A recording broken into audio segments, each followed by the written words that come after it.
Silakan duduk Bapak Ibu. Shalom. Selamat Natal. Haleluya. Ya, senang sekali bisa berada bersama-sama dengan Bapak Ibu Saudara. Kita langsung saja ke berita Natal, firman Tuhan. Saya disodorkan ayat yang bagus sekali. Saya akan mulai dari ayat tema yang diberikan kepada saya, Yeremia 31 ayat 3. Tapi sebelum kita membaca itu, saya akan menceritakan sedikit latar belakang dari kitab Yeremia, atau paling tidak ya latar belakang penulisan. Yeremia ini adalah nabi yang merupakan keturunan dari Imam Hilkia. Disinyalir Yeremia ini juga merupakan keturunan dari Imam Abiatar. Kalau saudara membaca kisahnya Raja Daud ya, seputar Raja Daud, di zaman Raja Daud memerintah itu imamnya itu namanya Abiatar. Tapi Abiatar ini kemudian dipecat oleh Salomo karena dia sudah tidak bersesuaian lah dengan Salomo. Jadi pas Raja Salomo memerintah, Abiatar dipecat. Memang belum ada bukti-bukti yang konkret sekali tentang hal ini, tapi disinyalir demikian bahwa Yeremia ini adalah keturunan dari Imam Abiatar. Yeremia ini diutus Tuhan untuk menyampaikan pesan yang paradoksal. Pesan yang paradoks itu apa ya? Pesan yang berbeda satu sisi satu dengan sisi lainnya, sangat bertolak belakang. Karena pesan yang disampaikan Yeremia itu yang pertama adalah Yeremia harus menyampaikan pesan yang tidak enak. Pesan yang tidak enak itu adalah bahwa bahwa kerajaan Yehuda itu akan ditundukkan oleh kerajaan Babel. Which is ini adalah sesuatu yang tidak dapat diterima oleh umat Tuhan pada saat itu, sebab mereka tahu Tuhan mereka akan sekali lagi membebaskan mereka. Namun Yeremia harus menyampaikan pesan ini, bahwa kejadian ini ditetapkan oleh Tuhan sebagai akibat dari membangkangnya orang-orang Yehuda terhadap Tuhan, di mana mereka terjebak dalam penyembahan berhala. Oke? Sebentar saudara akan tahu korelasinya ini, kenapa saya singgung-singgung ini penyembahan berhala. Mereka terjebak dalam penyembahan berhala berulang-ulang. Tuhan saudara bisa baca itu, kisahnya dari kitab Hakim-Hakim, saudara bisa baca itu. Itu bagaimana orang Israel itu jatuh bangun, bahkan dari kitab Keluaran ya, waktu mereka di bawah Tuhan di padang gurun, orang Israel tidak henti-hentinya jatuh pada satu hal, penyembahan berhala. Penyembahannya selalu lacur. Nah kemudian karena hal tersebut Tuhan mengizinkan untuk kerajaan Yehuda itu takluk kepada kerajaan Babel. Pesan ini harus disampaikan oleh Yeremia. Pahit sekali. Semua orang di kerajaan tersebut membenci Yeremia. Mereka tidak suka Yeremia. Saudara kemudian tahu bahwa Yeremia ini matinya bukan mati tidak bagus ya, tapi maksudnya matinya itu mati dianiaya. Tapi Yeremia ini harus menyampaikan pesan itu. Tetapi pesan kedua yang Yeremia mau sampaikan itu, makanya ini jadi paradoks, karena pesan kedua yang dia sampaikan itu adalah pesan tentang perjanjian baru antara umat Tuhan, umat bangsa Israel dengan Tuhan. Tuhan sedang merancangkan perjanjian yang baru. Tapi sebelum perjanjian yang baru itu datang, maka mereka harus menanggung akibat dari kepala batunya mereka. Mereka harus menanggung penjajahan dari kerajaan Babel. Kemudian kita tahu bahwa di situ terjadi begitu banyak hal. Nah itu kabar yang diberitakan oleh Yeremia. Makanya ayat yang sebentar kita baca itu dia punya perikop tertulis perjanjian baru, ya kan? Tertulis perjanjian baru. Nah mari kita baca langsung saja ayat 3 dari Yeremia 31. Kita baca sama-sama ya. Bagus ini dibaca sama-sama.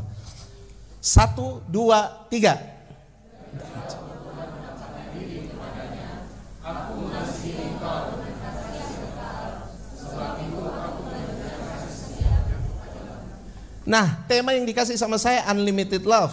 Tapi coba bayangkan kasih yang tidak terbatas. Kasih yang tidak terbatas ini digambarkan, ini kita sudah bicara perjanjian baru ya. Kita sudah bicara perjanjian baru, bahwa di perjanjian baru itu Tuhan sekalipun dia harus menjauh, dia harus terlihat jauh dari umatnya, Tetapi dari jauh dia mau bilang bahwa dia akan melanjutkan kasih setianya. Dia akan melanjutkan. Kalau dibilang melanjutkan berarti sudah ada. Tapi kemudian dia akan melanjutkan kasih setianya. Dia akan melanjutkan kasih setianya. Jadi kalau bicara unlimited love, itu bicara tentang hal ini. Bahwa kasih Tuhan itu selalu berkelanjutan. Kasih Tuhan itu selalu berkelanjutan. Tidak peduli apa yang menjadi masalah dalam hidup saudara, tapi kasih Tuhan itu selalu berkelanjutan. Dia selalu berkelanjutan.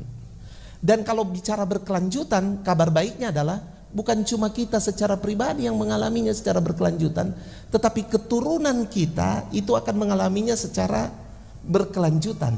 Itulah unlimited love. Tapi mari kita lihat ini dalam konteks Natal. Dalam konteks Natal, waktu Tuhan berkata bahwa dia akan melanjutkan kasih setia Tuhan. Kemudian muncullah sebuah kejadian yang sangat pilu. Kalau saudara belajar teologi maka saudara pasti memahami apa yang saya sampaikan. Antara kitab Maleaki dan kitab Matius itu kalau di buku saudara kan ada lembar kosong. Itu lembar kosong itu menggambarkan bahwa selama 360 tahun kurang lebih, bahkan disinyalir 400 tahun malah, itu tidak ada suara Tuhan. Dunia teologis menggambarkannya sebagai masa sunyi. Masa sunyi, tidak ada suara Tuhan selama kurun waktu 360 sampai 400 tahun. Kalau ada jemaat Tuhan di sini yang hidup tanpa suara Tuhan, tanpa tuntunan Tuhan, satu hari saja,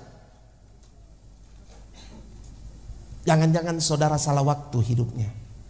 Mestinya saudara hidup di zaman 360 sampai 400.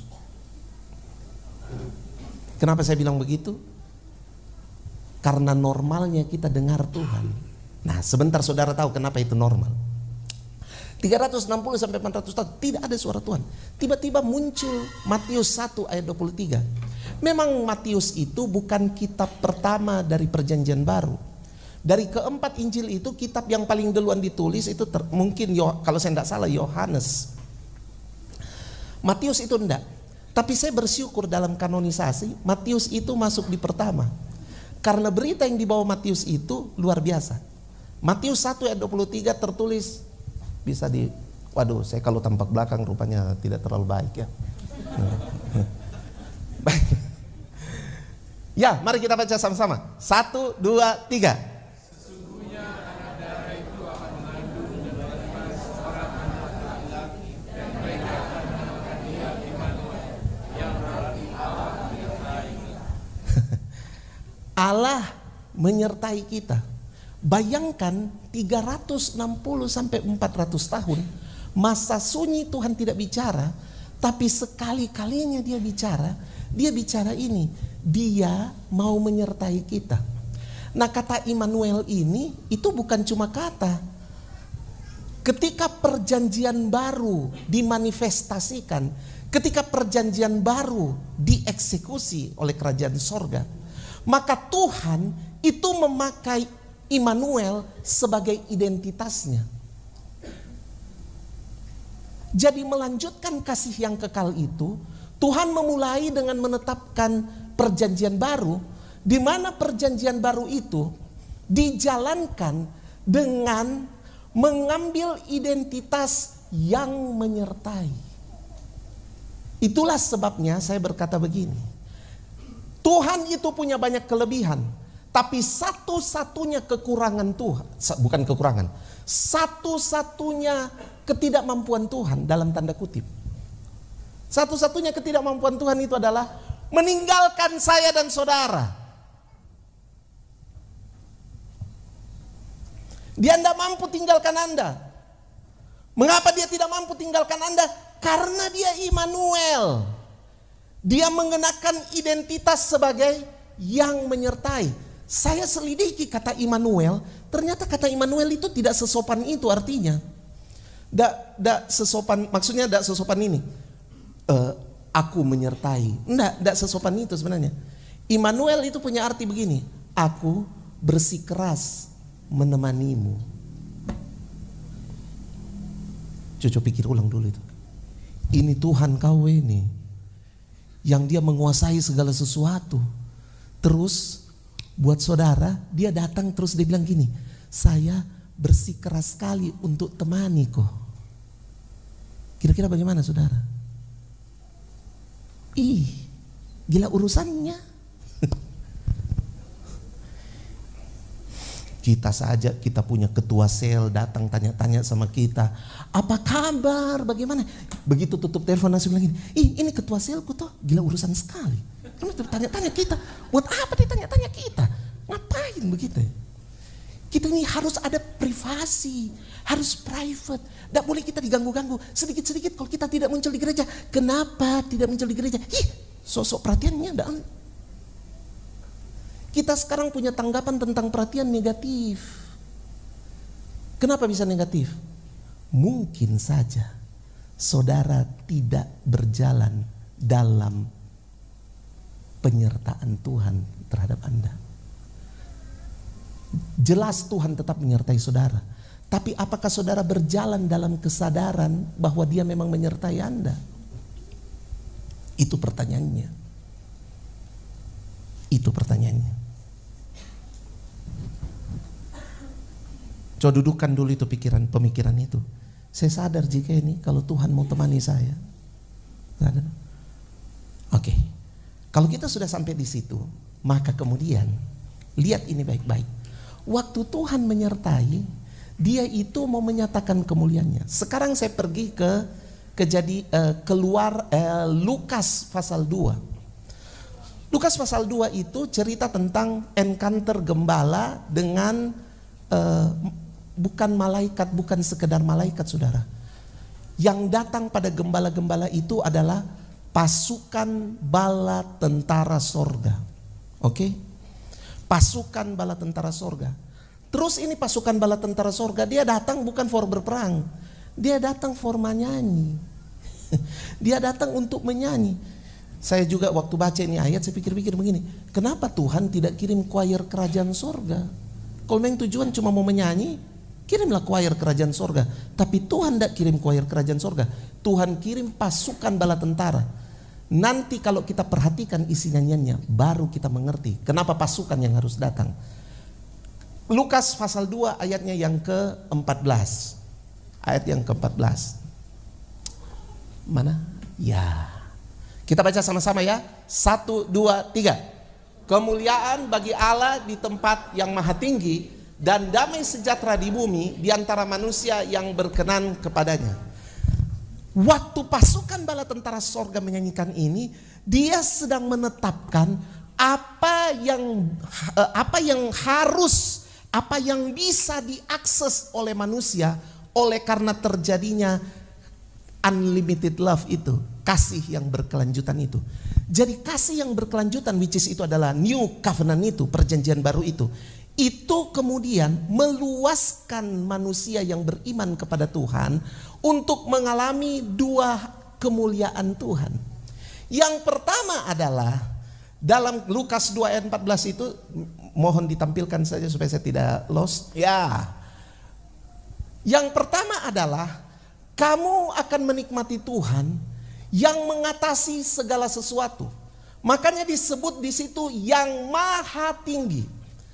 Jadi kamu akan mengalami Tuhan yang mengatasi semua hal dalam hidupmu. Dia mengatasi segala sesuatu. Kenapa ini bagian yang penting? Karena sebelum kejadian Yesus lahir ke dunia ini dalam bentuk manusia, manusia berkali-kali itu menempatkan yang tinggi itu bukan Tuhan. Karena manusia berkali-kali telah jatuh dalam penyembahan berhala. Itulah sebabnya mereka menempatkan yang lain yang di tempat yang tinggi. Kalau saudara ingat di masa Raja Salomo itu mendirikan yang namanya bukit-bukit pengorbanan. Apa itu bukit-bukit pengorbanan? Bukit-bukit pengorbanan itu sebenarnya mengambil cara penyembahan orang-orang kafir, cara penyembahan orang-orang di luar Tuhan, cara penyembahan dari istri-istri Salomo yang di luar daripada kepercayaan kepada Tuhan. Jadi bukit pengorbanan itu filosofinya begini, semakin susah kau datang beribadah, semakin kau dikenan oleh Tuhan. Jadi Tuhan itu ada di tempat yang maha tinggi. Jadi kalau mau naik ibadah harus kau susah-susah. Harus kau susah-susah sampai ke atas supaya kau bertemu dengan Tuhan yang di tempat maha tinggi. Padahal tidak seperti begitu penyembahannya. Tapi mengambil yang kayak begitu. Makanya kemudian pasukan bala tentara sorga seakan-akan memproklamirkan pada bumi ini, prepare, kamu menyambut raja yang baru datang. Raja ini, dia itu ada di tempat yang maha tinggi. Apa yang ada menjadi otoritas saudara? Uangkah? Kesuksesankah? Kekayaankah? Keberhasilankah? Nama baikkah? Promosikah? Saya tahu itu penting. Saya tidak sedang merendahkan hal tersebut. Saya juga butuh hal-hal tersebut. Tapi apakah itu yang ada di tempat tingginya kita? Lebih daripada Tuhan. Sebab Tuhan itu harus ada di tempat yang tinggi. Nah sekarang saudara akan mengerti mengapa saya katakan ini. Ya, bagian yang kedua dari nyanyian ini, dia katakan begini, damai sejahtera di bumi di antara manusia yang berkenan kepadanya. Saudara kalau baca sekilas ini ayat, saudara cuma rasa ya oke lah damai sejahtera. Tapi kalau saudara baca dengan seksama dan hati-hati, coba saudara baca itu, damai sejahtera di bumi di antara manusia yang berkenan. Berarti begini, waktu raja itu lahir, damai sejahtera itu dihujankan ke bumi, dicurahkan berlimpah-limpah di bumi. Tetapi yang bisa mengalami damai sejahtera itu hanyalah manusia yang berkenan. Berarti ada manusia-manusia yang tidak notice damai sejahtera. Bukan karena damai sejahtera itu tidak tersedia, tapi karena kamu tidak berkenan. Oke. Apa itu berkenan? Saya periksa bahasa aslinya. Bahasa aslinya itu punya, bahasa aslinya kata berkenan itu yodekia. Yodekia itu punya arti ya, ada yang bilang niat yang baik ya, kindly intent, goodwill, kemauan yang baik gitu ya. Tapi saya tertarik sekali membaca salah satu tinjauan tentang kata yodekia. Yodekia itu punya arti begini, orang yang mengerjakan apa saja dengan tujuan menyenangkan hati Tuhan. Saya ulang. Orang yang tersedia secara konsisten mengerjakan apa saja, tetapi tujuannya adalah untuk menyenangkan hati Tuhan. Tujuan utamanya adalah Tuhan yang harus disenangkan. Wow.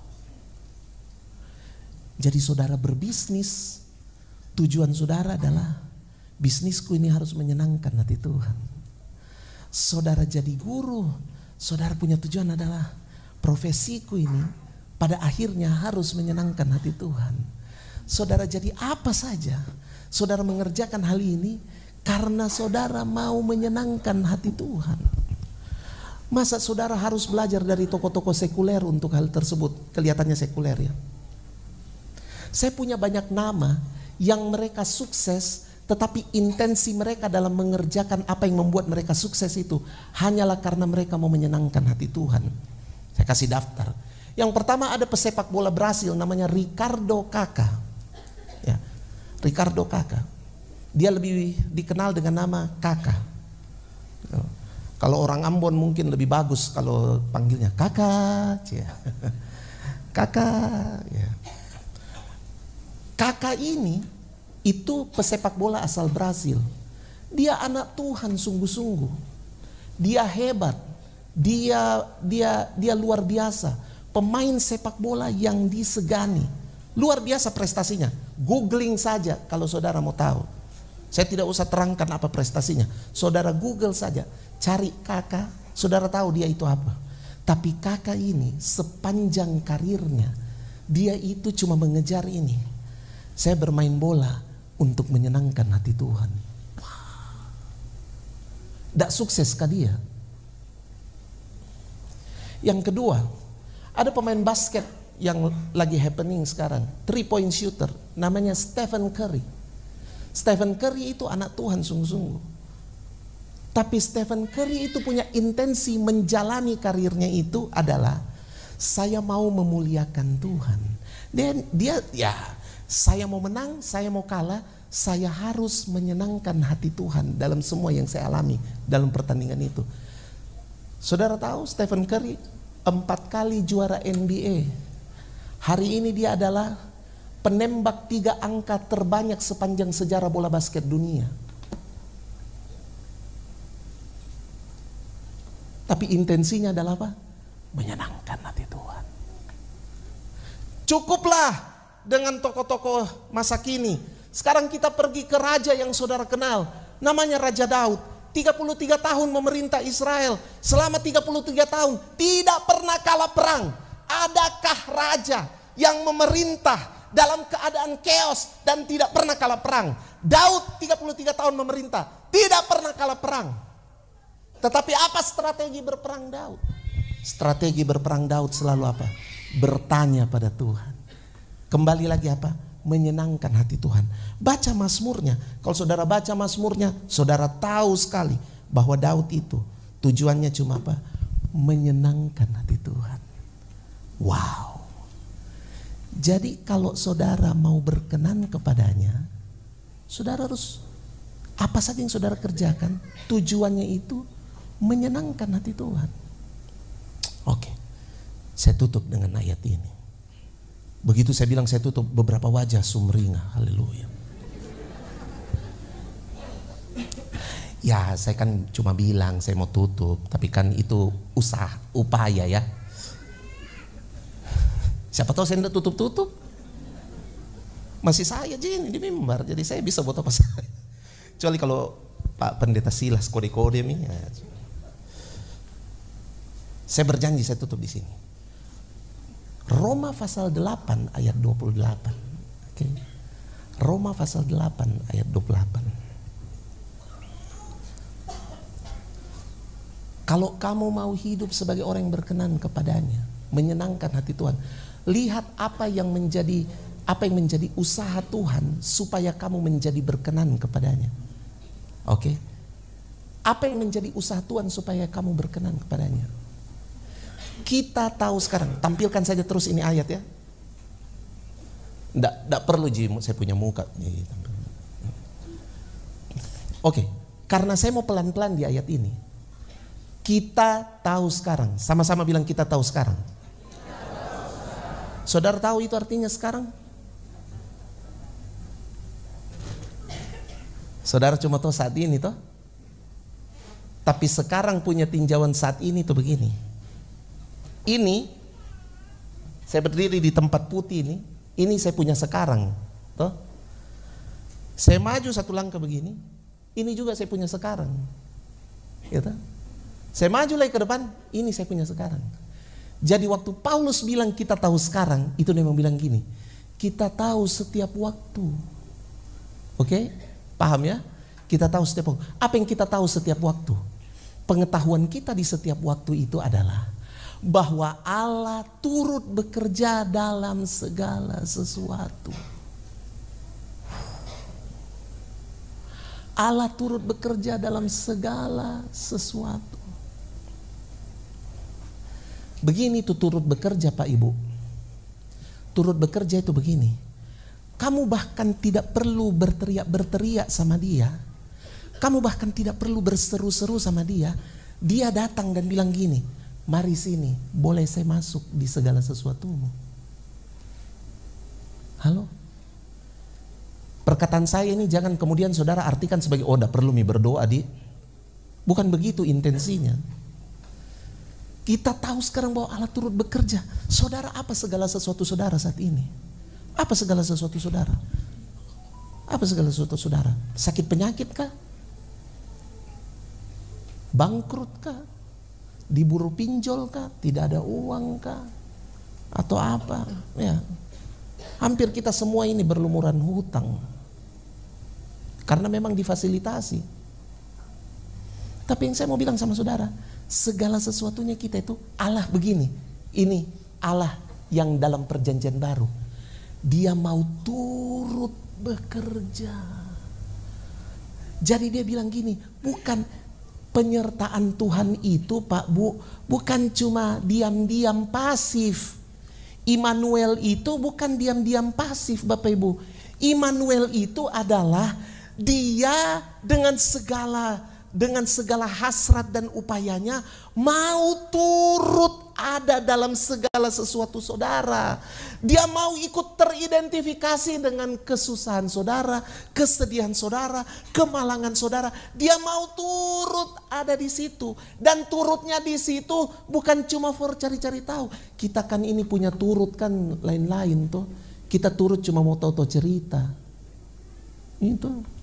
Kan kita begitu, kalau ada orang susah, tiba-tiba yang kita mau ada masalah di jemaat, kita turut juga di situ. Tapi turut apa? Turut pastel, pasang telinga. Apalagi kalau gosip-gosip terbaru, wah ada apa ini? Ada majelis yang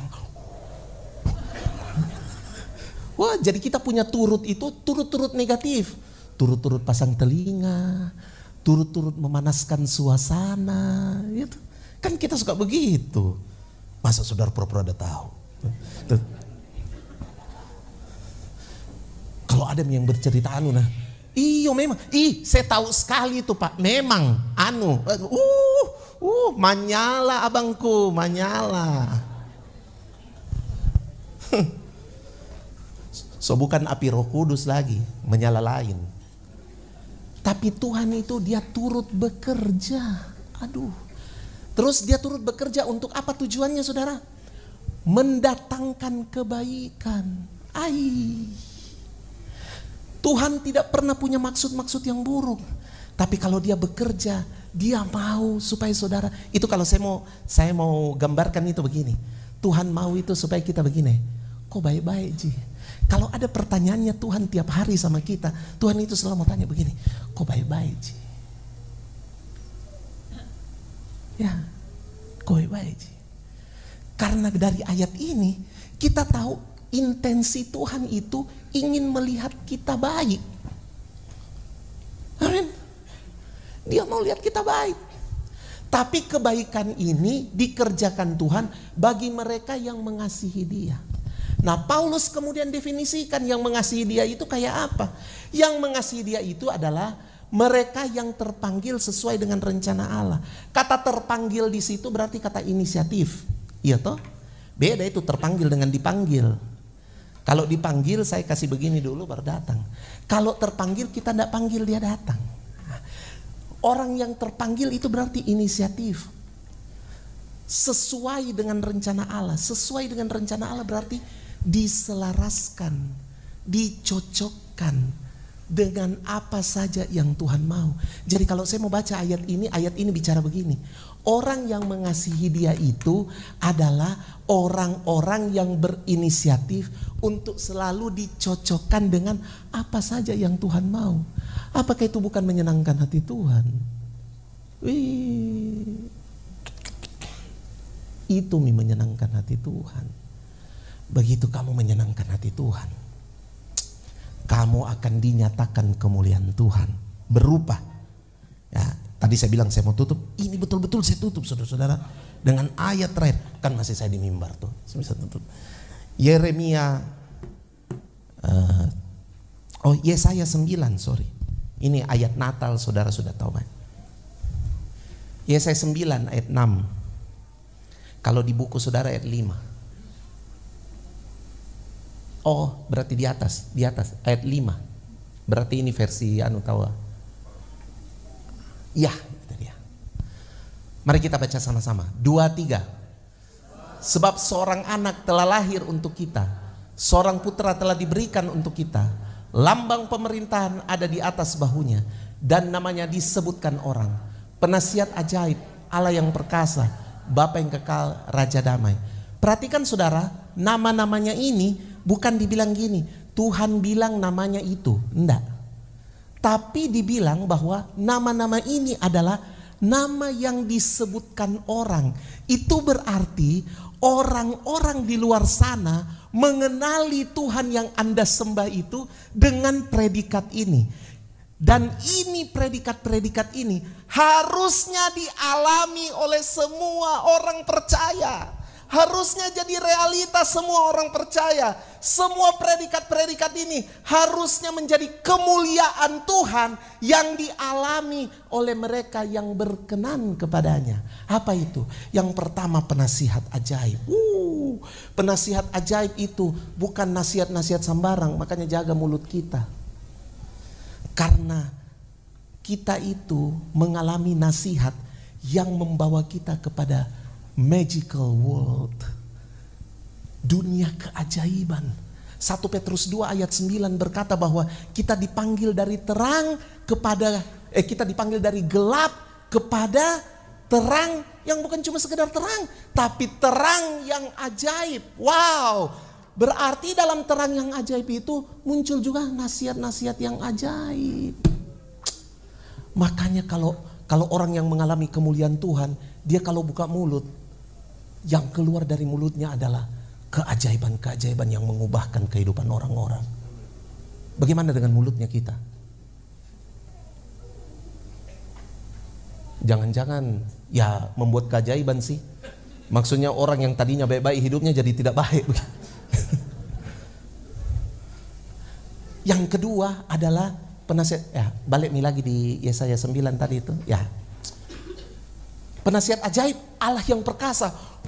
Saudara jadi tahu kenapa Lukas 2 ayat 14 yang muncul itu pasukan bala tentara sorga.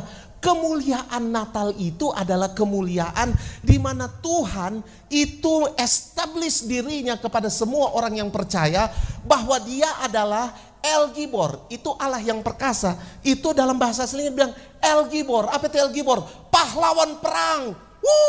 Berarti penyertaan Tuhan terhadap kita itu seperti ini. Dia mau berperang bagi saudara. Keluaran 14 ayatnya yang ke-14 berkata bahwa Tuhan akan berperang bagi kamu dan kamu akan diam saja. Haleluya. Jadi Immanuel itu punya pengertian begini. Dia itu mau menemani kita sampai-sampai dia bersedia untuk berperang bagi kita. Apa peperangan saudara saat ini? Saya mau beritahu kepada saudara yang saat ini lagi punya banyak peperangan, banyak tantangan dalam diri saudara. Saya mau beritahu kepada saudara, Immanuel itu adalah dia menyatakan dirinya sebagai El Gibor. Wow, dia adalah pahlawan perangmu. Dia akan berperang bagi kamu dan kamu akan diam saja. Kembali lagi ke Yesaya 9. Allah yang perkasa, Bapa yang kekal. Kemuliaan Tuhan yang lain adalah Bapa yang kekal. Kamu tahu bahwa kebutuhan terhadap figur Bapa itu kebutuhan yang kekal? Semua orang ingin sekali dihargai dan dihargai oleh figur yang namanya ayah. Tetapi Tuhan tampil sebagai ayah. Tahukah saudara kata Bapa dalam bahasa asli, dalam bahasa Ibrani itu diambil dari kata Aba. Kata Aba itu punya arti begini, sumber. Jadi waktu dibilang dia disebut orang sebagai Bapa yang kekal, ternyata buat orang di luar sana, Tuhannya kita itu dikenal sebagai sumber yang kekal. Amin. Kalau ada di sini anak-anak yang sudah tidak punya bapak, entahkah karena bapakmu sudah memang betul-betul tidak ada di dunia ini, atau karena bapakmu memang absen, dia ada tapi tidak hadir buat dirimu. Saya mau beritahu kepadamu, Tuhan mau menyatakan dirinya sebagaimana dia dikenal oleh orang luar sebagai Bapa yang kekal. Dia mau datang kepada dirimu untuk memperkenalkan dirinya. Aku sumbermu yang kekal. Yang kepahitan-kepahitan sama figur ayah, Tuhan mau datang dan bilang, aku masih sumbermu yang kekal. Yang terakhir, Raja Damai. Saya suka kata Raja Damai. Saya suka kata Raja Damai.